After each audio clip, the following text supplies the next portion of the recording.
y la acusación popular, que en este caso quien ha preguntado ha sido Javier Ortega, que es secretario general de Vox, que ha estado presente en el interrogatorio. Señor Ortega, buenas noches. Muy buenas noches. Bueno, le agradezco especialmente que haya estado con nosotros después de estas jornadas maratonianas que sé que usted se está pegando en el Tribunal Supremo. Mañana más va a tener que madrugar para ir al alto tribunal. No sé por qué, por cierto, porque Ana Gabriel ha dicho que no va a acudir. Sí, parece que se confirma por el escrito que ha presentado su letrado que no van a comparecer. De todas maneras, el magistrado instructor Llarena nos ha dicho esta mañana que tenemos que comparecer y esperaremos un tiempo prudencial por aquello de cumplir las formas y entonces desconvocará a la audiencia que estaba prevista. Hay que ir igualmente pese al escrito y pese a su comparecencia pública de que no iba a asistir. Sí, porque no han dictado la resolución que nos deje tranquilos y por tanto pues ha dicho hasta el último momento les ruego que comparezcan y si finalmente no comparece, como es así. Ahora aprovecharemos esa vista probablemente para anunciar probablemente ha salido la noticia de que va a solicitar la extradición el propio instructor. Lo comentaremos si en ese momento nos adherimos a ello y presentamos algún escrito. Lo están valorando, por lo tanto. Estamos valorando, pero es muy probable que sí, que pidamos la extradición, porque Suiza no está dentro de la orden europea de detención y entrega y parece que va a ser mucho más fácil que otros de los que están huidos. Bueno, enseguida hablaremos de Ana Gabriel y de los motivos por los que ha huido, pero antes me gustaría conectar con nuestra compañera María Matos, porque nos ha desgranado lo que ha sido, digamos, la comparecencia de Artur Mas. Ya les digo que ha habido varias sorpresas, algunas cosas de las que únicamente en pocos medios como esta casa, también el de Requeijo, se ha ido informando, como ese comité que se creó durante un año y medio, que Artur Mas era presidente, donde el propio Artur Mas, digamos, en ese comité envía un delegado, también lo hizo Mariano Rajoy, también lo hizo Alfredo Pérez Rubalcaba, secretario general del PSOE, donde se intentó pactar de alguna manera, llegar a un acuerdo para un referéndum pactado. ¿No es así, María Matos? Buenas noches, cuéntanos estas sorpresas que ha dicho hoy Artur Mas. Buenas noches. Pues el primer secreto que ha revelado Artur Mas implican también al Gobierno de España. Vamos a ver de qué manera. Según su comparecencia de hoy, Mas dice que cuando fue presidente de la Generalitat, entre los años 2010 y 2016, hubo un comité secreto que tenía como objetivo, como misión, negociar un posible referéndum pactado. Afirmó además que ese comité de reuniones estaba formado por 3 personas. Una persona designada por el propio Mariano Rajoy para representar al Partido Popular, otra elegida por Alfredo Pérez Rubalcaba, lo vamos a ver ahora, en representación del Partido Socialista, y por último una persona designada por él mismo, por Artur Mas, que era Joan Ripoll. No desveló los nombres de los demás implicados, pero sí sabemos que este comité estuvo negociando a escondidas un referéndum con los independentistas durante al menos un año y medio.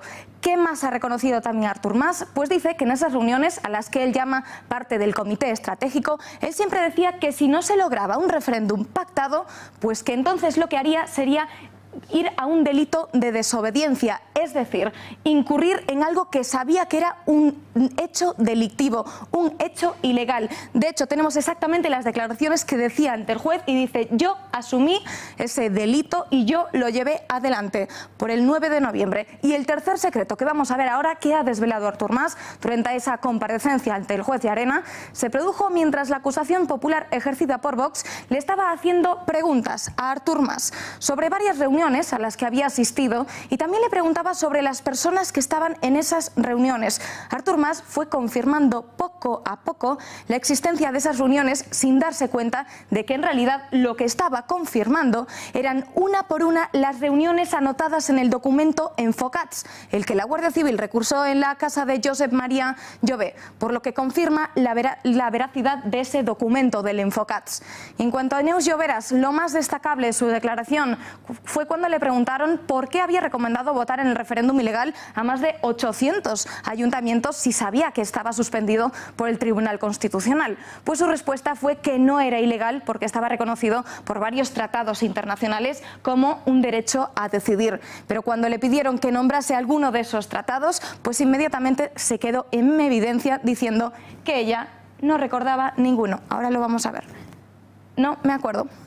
Eso es lo que ha pasado. Bueno, muchísimas gracias, María. Bueno, señor Ortega, gravísimo lo que ha dicho el señor Mas, porque sí que es verdad que de alguna manera, antes del 9 de noviembre, desde 2010 hasta antes del 9 de noviembre, había una comisión, un comité para intentar llegar a un acuerdo para la celebración de un referéndum pactado, donde Artur Mas envió a Joan Ripoll, el PP a otro intermediario y el Partido Socialista a otro. Sí, la sucesión ha sido la siguiente, para que se entienda. Durante el interrogatorio que ha hecho esta acusación popular de Vox, de 1 hora y media, 47 preguntas, hemos ido llevándolo al terreno en el que él pretendía llevarnos, que era el de que, bueno, había una negociación para intentar evitar el 9 de noviembre, del que él fue el máximo responsable y por el que fue condenado, desde nuestro punto de vista, al delito menos grave, que era el de desobediencia, pero llegamos a esta conclusión cuando él nos dice, mire, en primer lugar hubo una comisión, realmente dijo un comité de negociación. Y yo le pregunté, bueno, ¿y qué formaba ese comité? Era un comité de 3 personas, designadas una por Mariano Rajoy, el Partido Popular, otra por Alfredo Pérez de Rubalcaba, el Partido Socialista, y otra que designé yo mismo en nombre de la Generalidad. Bien, estas personas estuvieron negociando. ¿Y no desvela esos nombres? Yo le pregunté quiénes eran. Me dijo que él no estaba dispuesto a desvelar, que lo dijeran los que lo habían nombrado, que él solamente iba a decir el suyo, que era Joan Rigol. Y a continuación le pregunté, bueno, ¿y esto que hubo una conversación, o sea, una reunión de ese comité, 2, 3, 4? No, fue a lo largo de mucho tiempo. ¿Cuánto es mucho tiempo? Pues desde la primera hasta la última, aproximadamente 1 año y medio. ¿Y en qué terminó aquello? Bueno, pues terminó en que descubrió un medio de comunicación y salió a la luz pública y que nos habíamos reunido, porque él lo calificó como comité de A3, no dijo secreto, dijo discreto. Es decir, que se suponía que no se podía conocer. Y en el momento que salió a la luz pública esta reunión, esa fue, dijo, la última reunión y se desconvocó inmediatamente ese comité. A partir de ahí llegamos a la segunda fase, cuando le dijimos, bueno, ¿y qué pasó cuando no hubo negociación? Bueno, pues eso es lo que, y ya venimos al 1 de octubre, lo que yo estuve advirtiéndoles en todas las reuniones a Artur Mas, de que si iba a ocurrir lo mismo que el 9N. Si no había un pacto o un referéndum pactado, lo que habíamos intentado en la negociación, yo les advertía que tuvieran claro y tuvieran presente, como lo tuve yo, que estarían cometiendo un delito de desobediencia, a lo cual pues le interrogamos en este sentido. Es decir, usted era consciente, por tanto, y el llamado comité estratégico, según los informes de Guardia Civil del 1 de octubre, eran conscientes de que estaban cometiendo una ilegalidad. Y aquí viene para nosotros la parte más importante, mucho más incluso que este comité. No sé si recordarán que los distintos investigados han venido negando la famosa agenda Jové, agenda que fue encontrada. Enfocats es el documento estratégico, sí. La agenda Jové es la agenda donde Moleskine. Exactamente. Esto es donde va apuntándose, donde fue la agenda apuntándose todo lo que hubo. Bueno, ¿qué es lo importante? Han venido negando ese documento que no aparece por arte de magia, aparece a través de un registro y donde nos va diciendo la relación de pasos que se iban haciendo, no que se iban a hacer como en Focat, que era esto, una hoja de ruta, sino lo que se iban haciendo, reunión con este, con el otro, conversaciones, etcétera, etcétera. Esto lo han venido negando todos los investigados. Hoy hemos conseguido una cosa, desde nuestro punto de vista, muy importante. Y es que una persona como Artur Mas ha dicho, y esto queda grabado por supuesto, en diligencias de investigación e instrucción a preguntas de esta acusación popular, yo le he ido preguntando sin referirme en ningún momento a la agenda de Jové para no ponerlo en alerta, le he ido preguntando, oiga, el día tal, ¿estuvo usted reunido con Artur Mas, con fulanito tal? Sí, ¿se trataron estos temas sobre la internacionalización, sobre los medios de comunicación, sobre las empresas? Sí, ¿me puede usted decir? Y ya venía la pregunta, digamos, menos relevante, ¿no? ¿Y qué opinó, y qué dijo usted en relación con las consecuencias que habría para el mundo empresarial o para el mundo financiero? A continuación, oiga, el día tal estuvo usted reunido con fulanito, menganito y tal, sí, y trataron en concreto la cuestión de contratar una empresa para la votación, sí. ¿Qué dijo usted sobre esto de la contratación? Bueno, pues dije que creía que deberíamos intentar, etcétera, etcétera. Paso a paso, en las 47 preguntas, desde la página 1 hasta la última página de la agenda Jové, las ha reconocido. Conclusión, perdón que termino con esto, conclusión. Le ha dado absoluta veracidad a la existencia, no solo de la agenda, que esa sabemos que existe porque la tiene la Guardia Civil, sino a que el contenido de la agenda es cierto y que todo lo que han venido negando hasta ahora, todas las reuniones de preparación del golpe de Estado son ciertas, lo cual se lo van a agradecer enormemente el resto de los investigados probablemente cuando se sienten en el banquillo el día del juicio. Y Artur Mas no sabía que usted le estaba preguntando por esas actas que se había recogido en la Moleskine de Jové. Yo creo que no se ha dado cuenta, con lo mismo que no se dio cuenta en sus respuestas pormenorizadas, cuando al terminar las mismas anunciamos a su señoría esta acusación popular. Anuncia en este momento la petición de la apertura de la llamada vistilla o de la audiencia del artículo 505 y 503 de la Ley de Enjuiciamiento Criminal para valorar la cuestión de la situación personal del investigado. Ahí le cambió la cara, porque dijo, bueno, ahora, después de que le he contestado todo, me va a pedir prisión. Y evidentemente no consideramos que se cumplieran los requisitos para pedir prisión, pero sí para pedir una medida cautelar de fianza económica, además de la retirada del pasaporte y la comparecencia cada 15 días. Esta medida que pedimos inmediatamente fue asumida y apoyada por la Fiscalía, con la única diferencia de que la Fiscalía dejó a criterio del magistrado instructor la cuantía de la fianza, y fue inmediatamente apoyada por la Abogacía del Estado, lo cual nos hizo ver que nuestra posición tenía fundamento. Es verdad que su señoría entendió finalmente que, puesto que le preguntó si había un compromiso de comparecer cuantas veces se le llamara, entendió que la medida económica, en todo caso, o era una fianza muy alta o no iba a ser un motivo, digamos, para evitar una posible fuga o una posible incomparecencia. Finalmente acordó su señoría que de momento no iba a acordar ninguna medida cautelar. Entonces, la declaración de Artur Mas, por lo que ha dicho de ese comité y sobre todo por lo de la Moleskine, corroborando todas esas reuniones, puede ser un antes y un después. Para nosotros es fundamental, ya digo, es la diferencia entre quien ha participado prácticamente en todas las reuniones, quien ha sido presidente de la Generalidad, quien está condenado por delito de desobediencia, quien tiene además una posición de influencia muy grande dentro de Cataluña, y por eso no es uno más de los 22 investigados en este momento. Bueno, que si sumamos el juzgado de instrucción 13, etcétera, podríamos llegar a bastantes más. Pero quiero decir que es una pieza clave, es una pieza clave en todo esto. Por tanto, creemos que ha sido una jornada que ha merecido la pena las 6 horas que hemos estado de interrogatorio. Bueno, una última cuestión antes de las preguntas de los analistas de la mesa. Artur Mas ha vuelto a decir hoy lo de que la declaración unilateral de independencia fue más simbólica que otra cosa. Señor Ortega, ¿qué cree que está pasando con los investigados, los imputados que están yendo a declarar ante el Tribunal Supremo, que digamos están desdiciendo, echando atrás sobre la relevancia, la importancia de lo que fue aquel golpe de Estado, porque todo el mundo dio por hecho que era político, tenía consecuencias jurídicas, políticas, y ahora todo el mundo dice que no, excepto la señora Boya de la CUP la semana pasada? Pero ¿a qué achaca este cambio de versión? Bueno, es lo que se achaca al legítimo derecho de defensa. Nosotros haríamos lo mismo, cualquiera de nosotros, si tuviéramos que defenderles a alguno de ellos. Es decir, hay que quitarle importancia, no ocurrió nada, esto al final era nada más que unos hechos simbólicos. Pero claro, cuando se le dice, oiga, si esto no tenía efectos jurídicos, ¿por qué lo suspendieron? Y entonces a esa pregunta contestó Artur Mas diciendo, bueno, porque por exigencias del gobierno, Puigdemont tuvo que dar una muestra de que realmente, como manifestaba que no tenía efectos jurídicos la declaración de independencia el 27 de octubre, pues la manera de dejar constancia de ello era decir que lo suspendía. Pero claro, hay una contradicción, es decir, si no tiene ningún efecto jurídico, si es cualquier declaración de independencia no tiene efecto jurídico, porque evidentemente no está reconocida en tu legislación, y por tanto un golpe de Estado no tiene efecto jurídico dentro de tu propia legislación, porque lo que estás haciendo, entre otras cosas, es pretender imponer una legislación nueva. Requeijo, venga, preguntas concretas a nuestro letrado. Sí, es verdad que ese ejercicio que ha hecho usted hoy, señor Ortega, es muy parecido a lo que hizo la Guardia Civil en su último informe, que es cogerse Enfocats y cogerse la agenda de Llobé y tirar de hemeroteca y empezar a acreditar con lo publicado en prensa todas las reuniones, todos los actos, todos los mítines, todas las declaraciones que vienen recogidas en esos documentos. Respecto al Comité A3 para negociar o para intentar dar una salida previo al 9 de noviembre, es una información que publica en su momento, que desvela, y por eso se trunca el Periódico de Cataluña. Así es. El Periódico de Cataluña sitúa a Pedro Arriola como el representante de Mariano Rajoy y sitúa a José Enrique Serrano como el representante del Partido Socialista. Lo leo en una información de mi compañero José Alejandro Vara, que recuperaba hoy esos datos.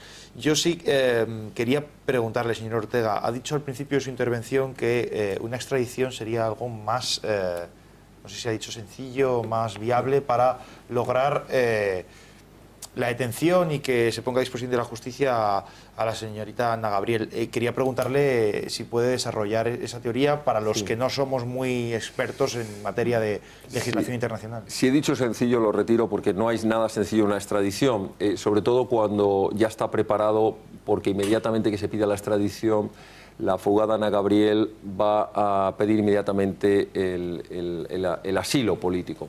Y esto va a complicar más las cuestiones. Yo lo que me estaba refiriendo, a diferencia de la orden europea de detención y entrega, es que esta orden, el marco que la aprobó dentro de los países de la Unión Europea, establecía una serie de delitos tasados, a partir de los cuales ya el tener que acreditar si no estás en esos delitos expresamente tasados es más complicado, porque tienes que comparar las dos legislaciones. El tema con Suiza es que entraríamos en una orden internacional que podría evitar el efecto pernicioso que tenía la euroorden, que es que no se entregase Bélgica, por eso se retiró y nosotros no hemos reactivado esta euroorden, creo que en este mismo plató ya lo explicamos una vez, con lo que se llama el mejor derecho o la restricción de la imputabilidad. Es decir, que te entregan finalmente, después de todos los recursos que haya, te terminan entregando al fugado, pero te dicen, se lo entrego solo por unos determinados delitos. Y nosotros, no, eso es mejor derecho porque se encontraría en una mejor posición penal precisamente que los mismos responsables de esos delitos, pero que se han puesto a disposición de la justicia en España. Veas el caso de Oriol Junqueras. Por tanto, entendemos que en principio habría menos problemas en la restricción de la imputabilidad con respecto a Suiza, pero fácil no va a ser, porque evidentemente si ha ido a Suiza es porque tiene allí letrados. Un añadido, letrados que se dedican expresamente o que se han dedicado expresamente a evitar la extradición de terroristas, lo cual dice bastante de quienes se han fugado. Por cajón. Pues, bueno, vamos a ver, dos cosas. La primera, oírle me deja un sabor amargo. O sea, estamos en la actual situación en que dos personas que tenemos probado, que estuvieron en todo tipo de reuniones, conspirando contra el Estado, conspirando contra la Constitución, conspirando contra el Estatuto de Autonomía, que son Marta Rovira, que es Artur Mas, que ha estado en todo, ha opinado en todo, y ha formado parte de ese comité de ruptura. Una tiene una fiancita, donde por cierto le dejan el tiempo que haga falta para que la deposite, porque es la única fianza que yo conozco que no tiene plazo. Mire usted, la única, la de Marta Rovira, no sé por qué. No sé qué habrá ganado, está en el Supremo, para que sea distinta que el resto, siendo que es la que empuja a Puigdemont, la que no le deja retroceder, la que carga la pistola de Esquerra en el momento oportuno para que esto descarrile en la declaración unilateral de independencia. Acaba usted de contar que Artur Mas sale como si hubiera ido al fútbol. Sale del Supremo, oye, eche un brazo de mar, no hay fianza, no le retiran el pasaporte, no le constriñen. Es verdad que tiene una fianza depositada por el asunto aquel del Tribunal de Cuentas, pero eso a juez que le importa. Entonces, vamos a ver, llevamos aquí 6 tíos que se nos han escapado. Este es el país del Quijote, ya lo sé, pero hay 6 que han huido de la ley. Sumando a Ana Gabriel, ¿no? Entonces, resulta que los 2 que tiene su señoría probados, como que están en el eje, en el pivote, en el meollo, tomando decisiones, la señora Rovira ordenándolas desde el partido a la Generalitat, el señor Artur Mas conniviendo completamente con ese proceso, cuando no dirigiéndolo. Porque, claro, luego ha contado usted eso del año y medio de reuniones a las que manda al pobre este hombre, Rigol, que por no ser no es de Convergencia, es de los de Durán, ¿sabes? O sea, bueno, todo esto yo no entiendo al juez. Bueno, pero yo, si me permite, yo creo que es importante porque yo he visto muchas críticas de estas en cuanto a cómo es posible que estén en la calle. Yo creo que lo que no tenemos que olvidar es en qué momento procesal estamos. Nosotros estamos en una fase de investigación en la que, bueno, se intentan averiguar una serie de hechos. Por eso le hablaba de las fugas. Claro, en una fase de investigación donde la prisión provisional es una medida excepcional. Es una medida que está muy tasada, donde hay que probar, 1, riesgo de fuga, 2, destrucción de pruebas, 3, reiteración delictiva. Correcto, pero yo le hablo de fianza, no de prisión preventiva. Claro, pero las fianzas realmente, para que sean efectivas, tienen que ser importes muy altos. Yo estoy de acuerdo, nosotros la hemos pedido. De hecho, será poca o mucha, pero si hay una fianza, si ha tenido que pagar o la tendrá que pagar Marta Rovira una fianza, es gracias a la acusación popular de Vox, porque nadie más lo había pedido, aunque luego se sumó la Fiscalía y la Abogacía del Estado. Lo que quiero decir con esto es que no es una cuestión automática, es decir, ante el instructor hay que acreditar muy bien, y no todos los casos son igual, aunque lo parezcan. No es lo mismo que sea diputado que no lo sea, no es lo mismo que tenga antecedentes penales que no los tenga, no es lo mismo que tenga una capacidad ante la fuerza, como es el caso de los Jordis, por las movilizaciones que hicieron. Quiero decir que ya nos gustaría a nosotros, por supuesto, que estuvieran todos en prisión porque han cometido delitos muy graves, pero tenemos que ser rigurosos y esta acusación popular no puede estar solicitando cuestiones que luego no se puedan probar y que sean complicadas. Hoy sí creo, sinceramente, que estábamos en lo cierto, al menos haberle puesto una fianza, y lo creo porque, hombre, podríamos estar equivocados, pero para que fiscales de prestigio que estaban en la sala o la abogacía del Estado, que conoce bien la ley, nos haya apoyado íntegramente, pues yo creo que estábamos en lo cierto. Su señoría ha entendido que hay otras razones y, bueno. Benjamín y Julio. Sí, vamos a ver, suponiendo que ese comité de negociación o comité A3, o como quiera llamarse, hubiera existido. Una cosa es que haya existido y otra es el contenido de lo que allí se habló, porque obviamente a Artur Mas le interesa para su defensa decir no, que bueno, que allí había, que él estaba en realidad estaba en sintonía con el Estado, que para negociando un referéndum, y que por lo tanto él tampoco se saltó la ley, sino que seguía un camino en el que estaban todos de acuerdo. Yo creo que eso a él le interesa manifestarlo así, ¿no? En todo caso, y esta es mi pregunta, ¿piensan ustedes llamar como testigos a declarar a José Enrique Serrano, a Pedro Arriola, para que aclaren este extremo? Porque a mí me parece muy grave, sinceramente, si el Estado quería negociar un referéndum de autodeterminación con Cataluña, pues hombre, es gravísimo, ¿no? Entre otras cosas porque es que además ni siquiera el gobierno tiene facultad para autorizar un referéndum de este tipo. Pues aquí hay tres cuestiones. La primera, sobre el contenido de las reuniones, yo, salvo que se demuestre lo contrario, la única que conozco es la versión de Artur Mas. Segundo, Artur Mas no ha dicho en ningún momento que porque se estuviera negociando no se haya cometido un delito. Él ha reconocido que fue condenado, aunque lo haya recurrido, pero él ha reconocido en todo momento que al no haber un supuesto o no alcanzarse un supuesto acuerdo sobre referéndum pactado, esto era un delito de desobediencia. Lo tenía claro antes, en el 9 de noviembre, y lo tiene claro ahora. Y en tercer lugar, sobre los testigos, pues no le digo entre la lista de testigos, que no testigos, en este caso testigos y investigados, que estamos valorando al hacer su ampliación, algunos los comunicaremos brevemente, pues evidentemente va surgiendo la investigación, y yo no digo que no sea interesante citarle para que aclare estas cuestiones. Tengo ciertas dudas de si el instructor lo aceptará, también lo digo, porque nos puede decir que esto hasta qué punto es vinculante, digamos, con el 1 de octubre. Puede decir, oiga, lo que ocurría el 9 de noviembre se juzgó el 9 de noviembre, ¿no? Y decir que esto es anterior al 9 de noviembre, ¿no? Tengo mis dudas de que lo aceptara, pero también le digo que para nosotros sería importantísimo, porque evidentemente si el gobierno de la nación y los dos partidos más importantes han estado negociando con algo que es innegociable, que es la posibilidad de someter a referéndum una parte, la secesión de una parte del territorio de España, es para que directamente se disolviese esos dos partidos por traidores a España. Sí, bueno, hacemos una brevísima pausa de publicidad. La última, habla Julio Llenar, y última ronda, Iván también, para hablar también de la fugada Ana Gabriel, que la tenemos. Venga, hasta ahora.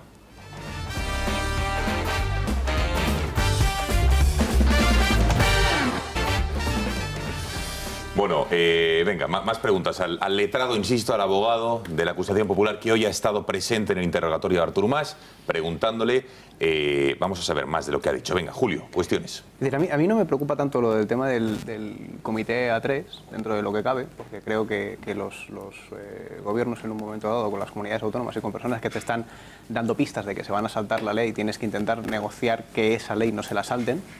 No me preocupa tanto. También Soraya Sáez de Santa María llama por teléfono a Oriol Junqueras para intentar que las cosas no fueran adelante y tal y cual, y al final pues no lo consiguió y la cosa se fue de madre.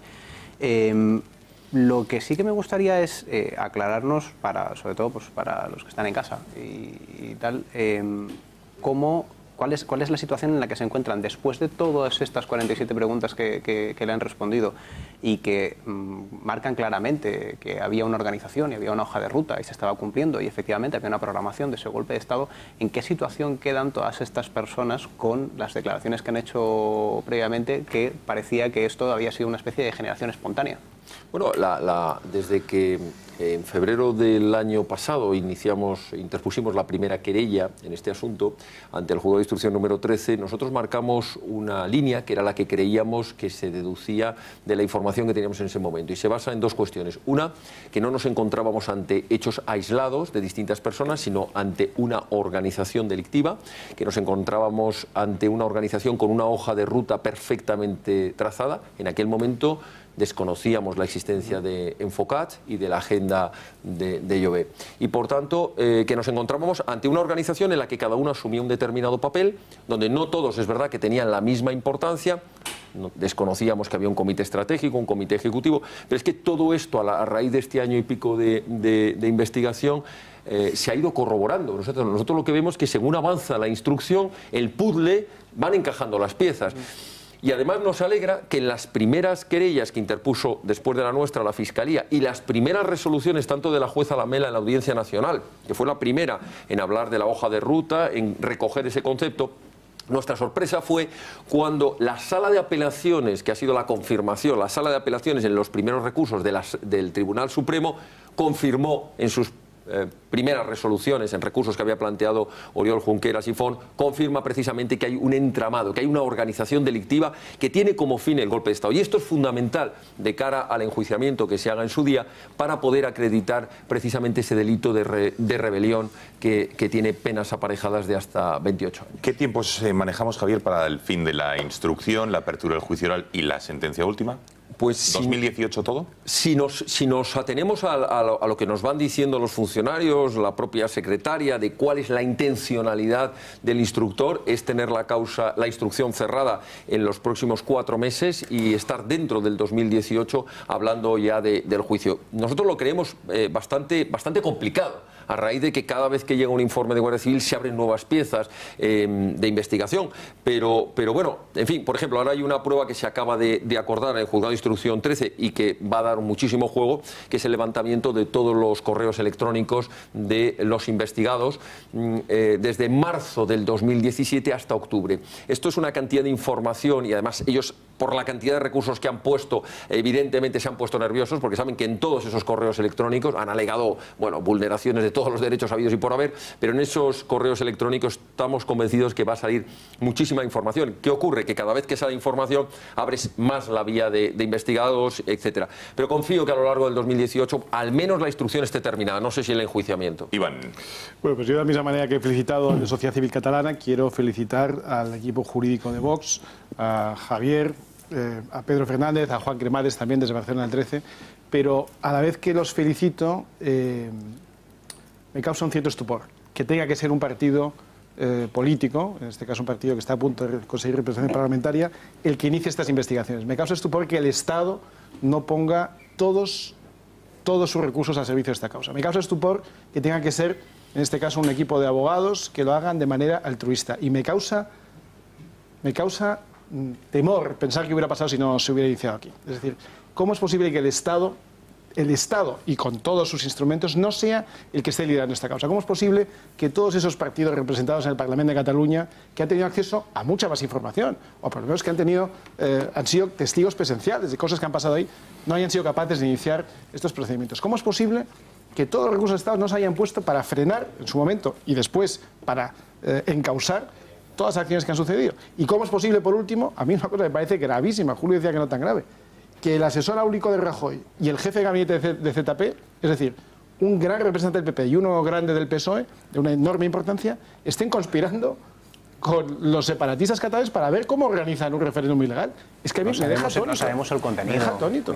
No, habría 3 cuestiones que nosotros nos hemos preguntado también con estupor. La primera, si se confirma, tal y como indica la investigación del Juzgado de Instrucción 13 sobre la financiación del golpe de Estado, que ha habido una desviación del FLA, es decir, de fondos públicos, ¿cómo ha llegado ese dinero allí sin control primero del Ministerio de Hacienda, después, una vez intervenida la Comunidad Autónoma, de la Consejería de Hacienda, intervenida por el Ministerio de Hacienda? Esta es la primera cuestión, el dinero público que se ha podido destinar y que no ha habido control. La segunda, el papel de la Abogacía del Estado, extraordinariamente sorprendente. Es decir, la Abogacía del Estado aparece por primera vez en el Juzgado de Instrucción número 13 y aparece en la causa penal exactamente en febrero de este año, a principios de este año, es decir, cuando llevábamos más de un año ya de investigación. Y la tercera cuestión, que ya es casi más una valoración política, aunque tiene su consecuencia jurídica, es la nefasta aplicación que se ha hecho del artículo 155, porque evidentemente si se hubiera aplicado el artículo 155 en todas sus consecuencias, habría una importante,